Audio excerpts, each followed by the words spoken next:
And as part of the AU Day celebrations, we've also been having a conversation with the head of the European Union delegation, William Hanna. In the following interview with my colleague Benis Abubeidu, William Hanna talks Ghana-EU relations and how the African Union can learn from the European Union, which is a stronger one. After that, Emmanuel Abuajiri will join us with business, and later, Abigail will join us with sports. I'll be with her. Hello, thanks for staying here on the Joy News channel. On the 25th of May every year, that's after 1963, Africa and the world at large commemorates the establishment of the OAU, which has later transformed into the African Union. And here at the Roundhouse in Cantonment, we've got a very special guest, His Excellency William Hanna, who heads the European Union delegation here in the country. And we're here to talk to him about the EU-Ghana relationship and at large the EU-AU relationship. Thank you, sir, Your Excellency, for having us. You're very welcome. And how has it been so far being in Ghana and doing all the work that you do? Well, I've been here for 2 or 3 years now, coming up to 3 years. I'm enjoying it. I think we've done a lot of interesting work together and more to do in the future. And well, you're here in Ghana and your mission is to promote prosperity, democracy and human rights. Let's talk about the mutual benefits that we've derived from this relationship, Ghana and the EU. Well, I think we've been here in this roundhouse, I think since 1984, so it's quite a while back. And I think our cooperation in the past has been very much to do with two aspects, aid and trade. I think going back to 1975 and the first Lomé Convention, followed by the Cotonou Convention, it was all about those two aspects, aid and trade. And in the aid world, we've been involved in the past very much in different sectors, in building roads in Ghana, in the water sector, also in health, also building projects, small projects all over Ghana. I first came to Ghana in 1999 and I visited lots of those projects at that time. So we have a background in development assistance and we continue with that. Today our main focus is on agriculture, on governance and also on employment. So those are the sectors we're looking at now. And of course trade has always been important. Ghana has had this access to the European market, to our single market. And Europe is the biggest destination for Ghana's agricultural exports. So those two parts of our relationship have been there since the beginning. But I think if you look at more recently, look at this century, you see that our relationship is becoming more developed and is moving into different areas. We have more of a political dialogue. We're looking at some of the questions of globalization and how we work together, European Union and African Union, to face the challenges of today. Looking at questions like migration, where there are common interests and mutual interest in trying to ensure that countries like Ghana develop strongly and create opportunities for young people to stay in Ghana, to develop in Ghana. So I think if we look forward, perhaps the development assistance part of our relationship will decline. Ghana is a lower middle income country moving strongly to become a middle income country. I think you'll see less of the development cooperation and you'll see more of the investment. Creating new jobs, I think that's certainly the way that we would want to go in the future. A new partnership more focusing on trade and investment and the economy. And I think it was very timely last year that that Ghana signed and ratified, and the European Parliament signed and ratified a new economic partnership agreement focusing on those areas. We are already, Europe, the member states of the European Union, we're the biggest investor in Ghana. We'd like to do more in the future, investing in jobs for the future in Ghana. So that's I think, the evolution. There's a change and a broadening of the scope of our cooperation these days. Interesting. You mentioned in specific agric and employment, and we know that agriculture is the biggest contributor to our GDP here in Ghana, and also employment has been a very topical issue. Talk of the just ended elections, it was one of the major issues that people brought to the fore. What exactly, in terms of specifics, are you doing to help the agric and employment sectors? Well, we have about half of the corporation devoted to agriculture. We have some projects already started working on trying to make greater linkages between agriculture and the markets. We're looking very much at the north of Ghana, where there's higher degree of poverty, and we're looking at the whole question of value chains. We know that people can produce, and I've visited been up in Upper West looking at the villages where the production can be done, but there are problems about linkages, there are problems about storage, about linking to the markets. So we're focusing on that. We're focusing on the infrastructure that will be needed to ensure that farmers can produce and can access markets and can have sustainable agriculture for the future. So that's perhaps half of our corporation is focused on the area of agriculture. And how exactly is that being done in terms of? Well, at the moment we're finalising our new programs. Okay. One was signed earlier this year, as working on linking farms to the market. Okay. All the linkages. You know, it's not, you can produce, and you can see people can produce agricultural produce, but if they can't get it to the market, if the roads, the feeder roads, for example, if there aren't feeder roads, then the produce will rot.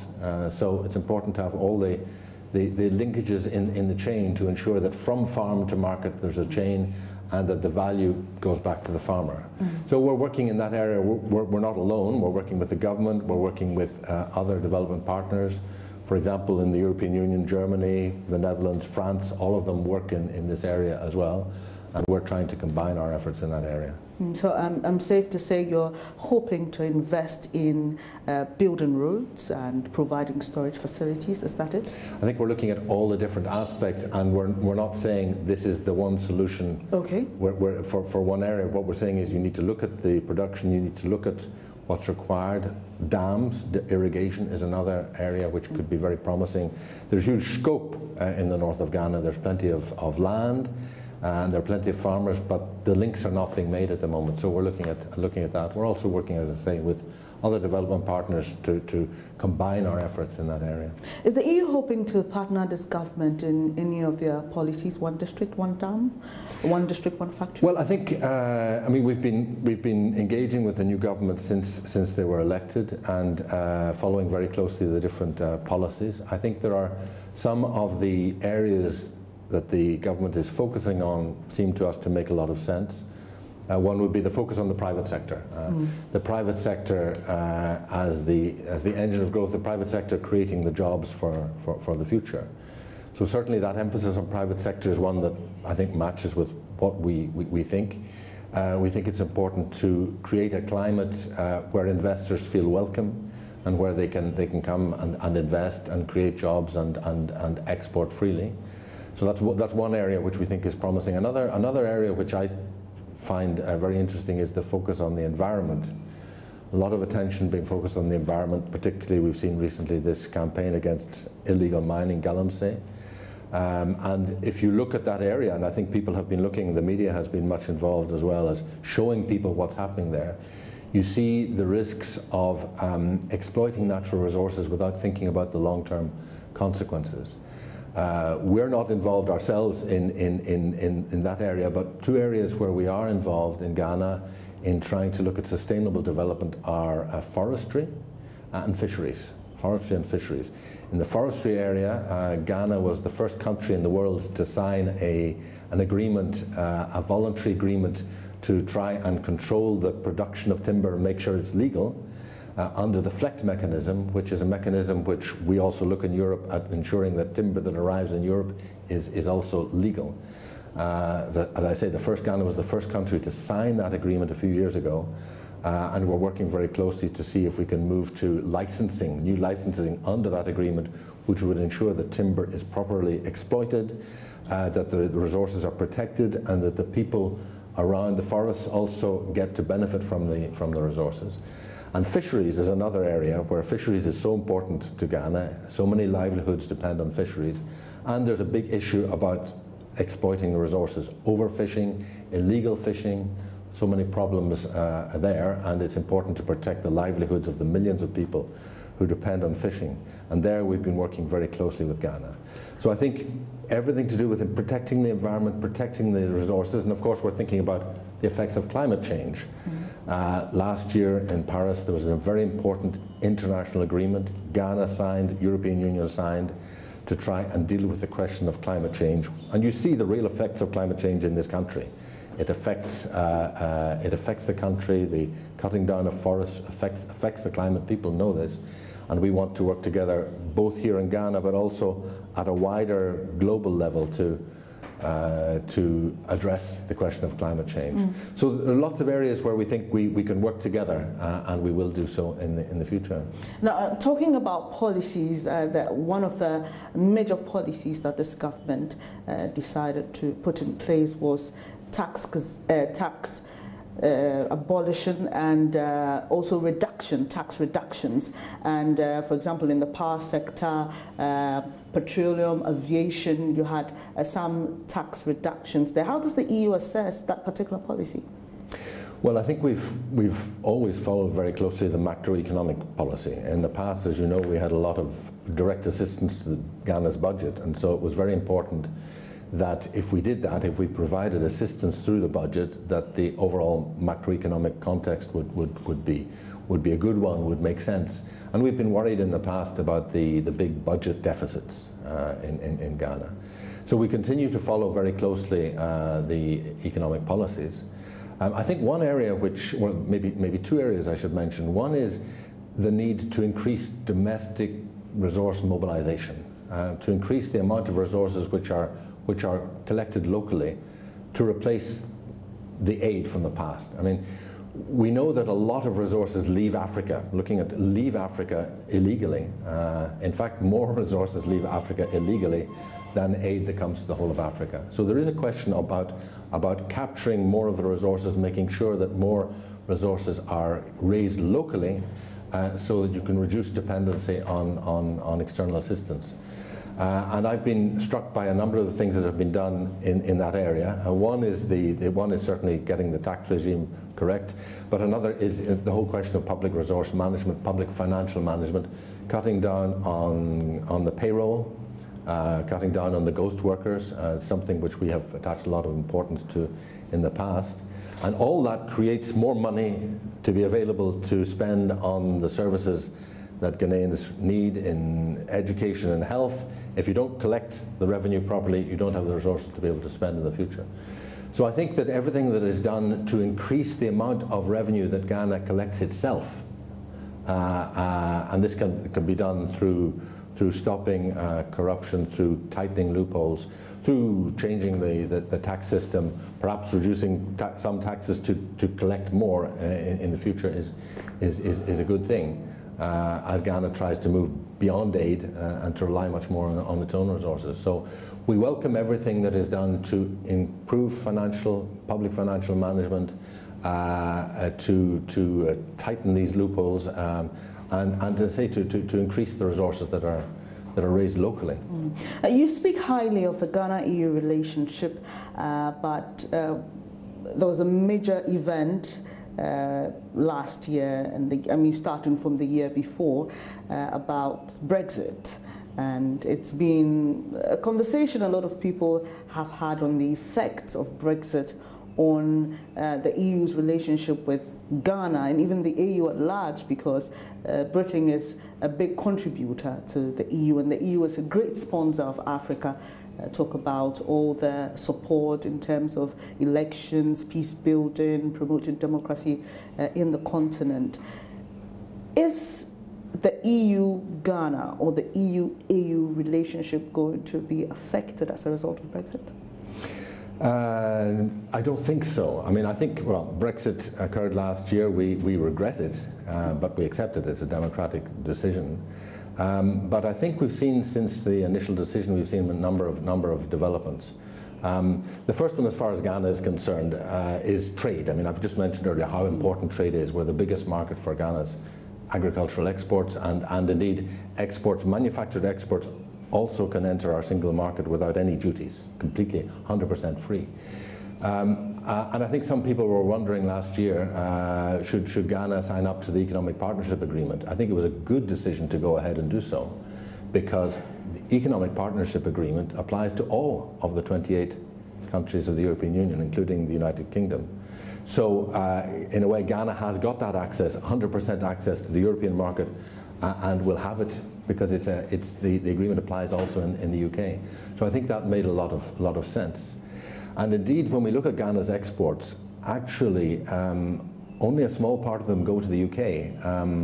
10 times more exports go to continental Europe than to the UK. France, Italy, the Netherlands, these are where a lot of the exports go. So I think it made a lot of sense to ensure that you have that agreement, and then we'll see what happens. We don't know yet what future agreements might be, but more than 100% duty-free access you can't have. So I think Ghana has got, in terms of trade, the best access. I think also, perhaps last year people were concerned, would this be a trend, would Brexit be a trend, would other countries want to leave, and that hasn't occurred. In fact, rather the reverse. Over the last year, support for the European Union inside the 27 remaining countries has grown. And I think we've seen this in recent elections. The recent elections in the Netherlands and in France, people did not choose the populist parties, they chose the parties which were pro-European.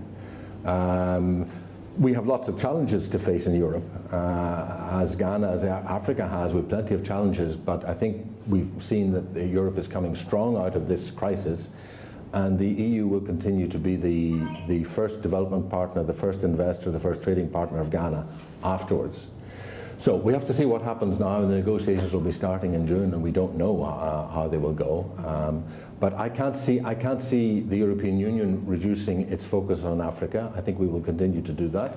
I can't speak for Britain, but I think Britain will continue to do that, and I can see us continuing to work together in a new way in the future. So a lot of concern expressed last year, and of course a lot of Ghanaians have visited the UK and know the UK. But I think it's important to perhaps see Europe as also see the strength of France and Germany and Italy and so many different countries, Spain and others, Poland, to see also that Europe was reunited. You know, when Germany was reunited and the countries of Eastern Europe joined, we had a reunification of Europe, something which we never expected. And that's something which we value, and the countries of Europe value, and will continue to have that going forward. Another event or series of events that the EU has had to deal with is with terrorism. And just some days ago, we heard of what happened in the UK with the Manchester Arena. And last year there was a couple. In UK again, the floor of their parliament, and even in Brussels, yes, we had an attack at the airport. Are we going to see a cut in financial aid for peacekeeping in Africa, even as Europe itself strengthens their fight against terrorism? We're not going to see a cut, and if anything, I think we're going to see more resources going to fighting against terrorism and fighting to create creating the conditions for peace. I mean, yes, we've seen a lot of dreadful incidents, and the latest one in Manchester is appalling. And there were other ones, as you said, in Brussels and in France. I think what that shows is that nowhere is immune from the threat of terrorism. Unfortunately, that has become a fact of life today. Ghana also, seems like an island of peace, but we've seen that also terrorism can happen around Ghana. So that's why actually the European Union has been working with the Africa Union for a long time in peace building. We've contributed €2 billion to the Africa Peace Facility since 2004. Ghana is in a fortunate position but so many other countries, and you start to look at the countries in the Sahel, are facing problems of terrorism. Nigeria, Boko Haram, what's happening in the Sahel. Ghana has contributed peacekeepers, and I've met quite a number of them, to try and keep the peace in Africa, and we've been working with Ghana and with ECOWAS and with the Africa Union on all sorts of initiatives to create peace. So I think, if anything, incidents like that show people how much we have in common, how we're facing the same problems, the same threats, and if anything, we will increase our support for peace building in the future. We've had some positive reaction from you about the relationship between Ghana and the EU, as well as the relationship between the EU and the African Union. Are there any challenges you face working with these two? Well, I think, I mean, we've been working, it's a natural thing for the European Union to work with the African Union. It's very clear, and we work at the highest level. We have ministerial delegations. We have recently, our Vice President, Federica Mogherini, has been in Addis. We work very, very closely with the African Union in lots of different areas. I think we're going to see at the end of this year a summit between the European Union and the African Union leaders in Abidjan in November. So all the leaders from Africa, all the leaders from Europe will be coming close to Ghana, next door, and we'll be discussing our future relationship. Certainly peace building and working for peace will be one of the areas, but we also need to work more on creating greater prosperity in Africa. And so we're working at the level of different individual countries, EU with Ghana, but also we have an EU delegation in every country in Africa. We're also working at a regional level with ECOWAS. Interested to see the President has recently been visiting all the ECOWAS countries and showing Ghana's support for regional integration within ECOWAS. We support that too. We want to see better coordination both at a political level but also at an economic level within ECOWAS, and at the wider African Union level we want to work together.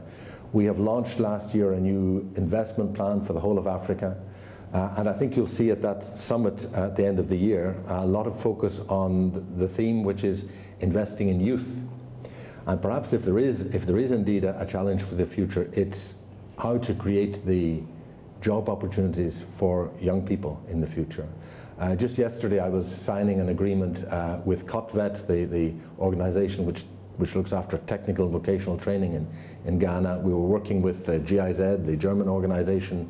They have a certain experience in technical vocational training and apprenticeships, and we were committing more funds, 10 million euros decided this week for technical and vocational training to give young people the skills that they need to get jobs, to get the jobs that are out there.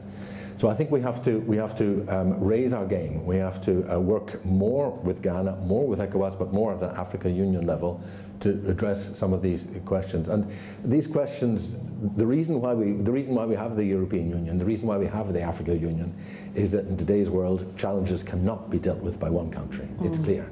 We already know with the environment, what happens in Ghana affects countries upstream, downstream. We know in Europe what happens in Belgium and the Netherlands affects countries all around us. Environment is very clear. We have to work together. But in so many other areas, migration is another one, climate change, the problems of today's world have to be addressed by countries working together. Countries that share the same values, and I think we share the values, democracy, human rights, freedom of the press, so many of these values we share, but we also actually have a common interest.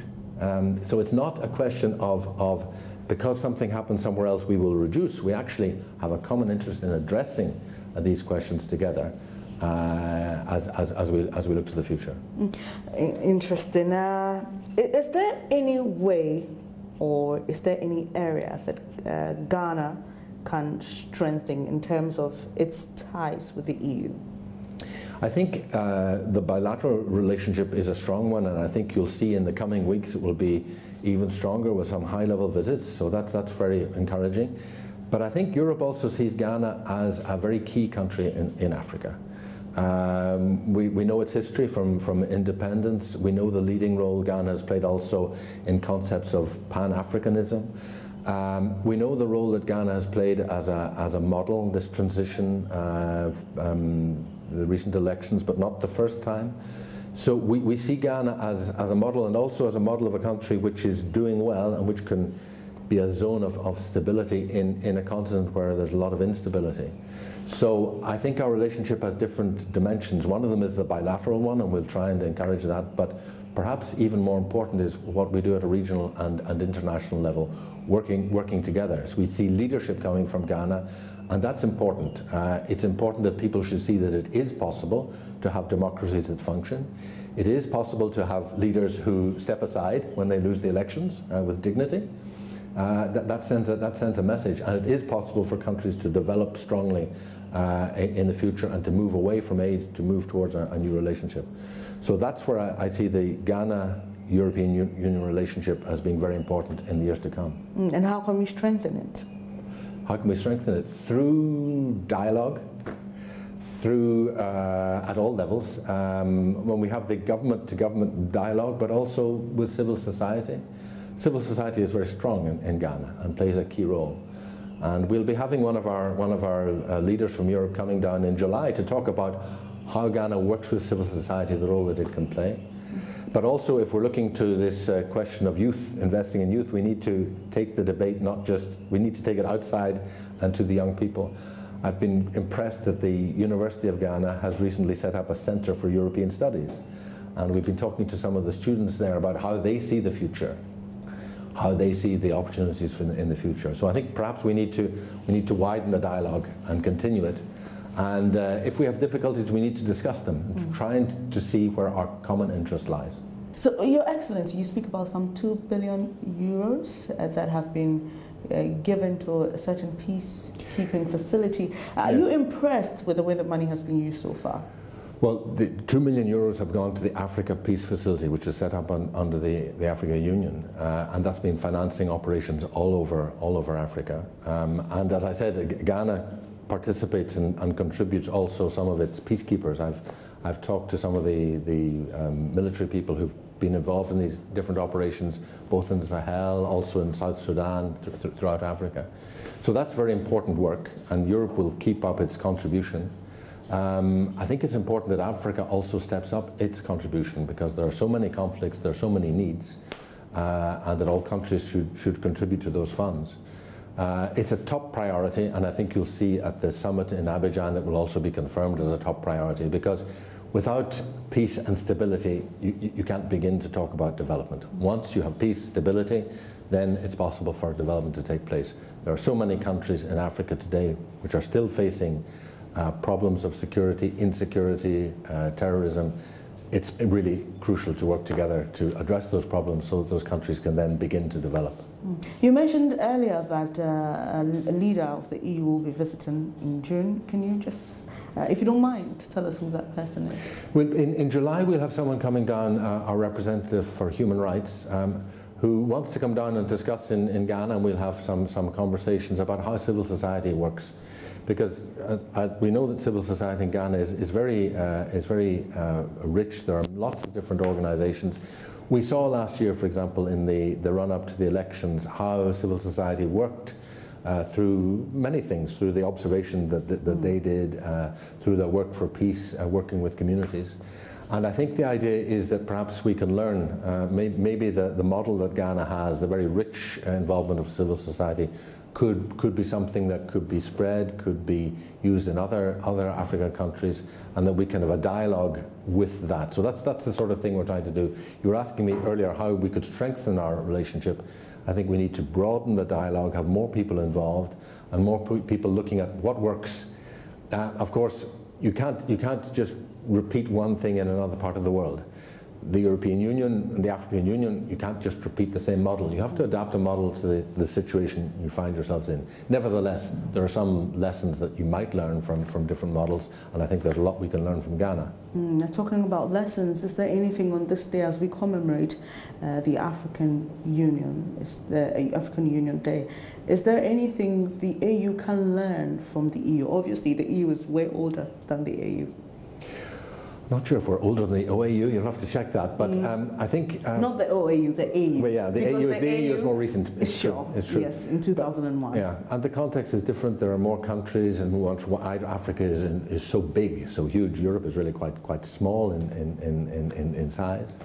But I think maybe what we've seen is going forward to Abidjan, the vision for the future. The African Union has a vision for how Africa could be in 2063. We also look at the vision for the future. But I suppose the European Union has succeeded because it's also preceded by small steps sometimes, small concrete things, doing something and building on it, rather than starting off so big. So we started off back in the 1950s working with two sectors, coal and steel, and then gradually adding on other sectors. So I think the building the concrete cooperation is important. It's important to have the vision, but it's also important to achieve certain things together. I think the African Union has done that in peace building. We want to move to other areas, like in encouraging a climate for investment, like looking at climate change, like looking at the problems of migration, and work on those areas as well, to create a cooperation that really works. Your Excellency, finally, your last words as we celebrate the African Union Day, your message to African leaders and Africans at large. Well, I think there's a lot of cause for celebration. I firmly believe that in today's world, organizations like the European Union, the African Union will be challenged. There'll be lots of people who will try to detract from them, but I think we've got to stay on the idea that we have to work together more than in the past. We have to work closer together. The problems that we face and that our children, grandchildren are going to be facing in the future are ones that can only be solved by working together. So Africa should work together, Europe should work together, and we should also see that we have a common interest in dealing with many of these problems together. It's not easy to work together. It's not easy to, it's easier in one country to decide policies. Once you get more around the table, it's more difficult. But the art of compromise and dialogue is important. And so I would encourage that way forward. We are strong believers in the idea of union, also of diversity. Our motto is unity and diversity, but we believe it's important to work together for the future. So my message will be one of encouragement today. Well done, and good luck for the future. All right. Thank you very much. Thank you. Your Excellency. Thank you. Thank you very much. It's been a pleasure talking to you. Thank you for your time. Well, that'll be it for our special interview for this day, AU Day, as we look back on the progress, like His Excellency William Hanna said, it's all about working together. My name is Benes Abu Bedu, coming to you from the Roundhouse in Cantonment, where the EU delegation office is. We wish you a very happy AU Day. Thank you once again, sir. Thank you. Pleasure. And here in the studio, my name is Petra Sedu. You're still watching News Desk.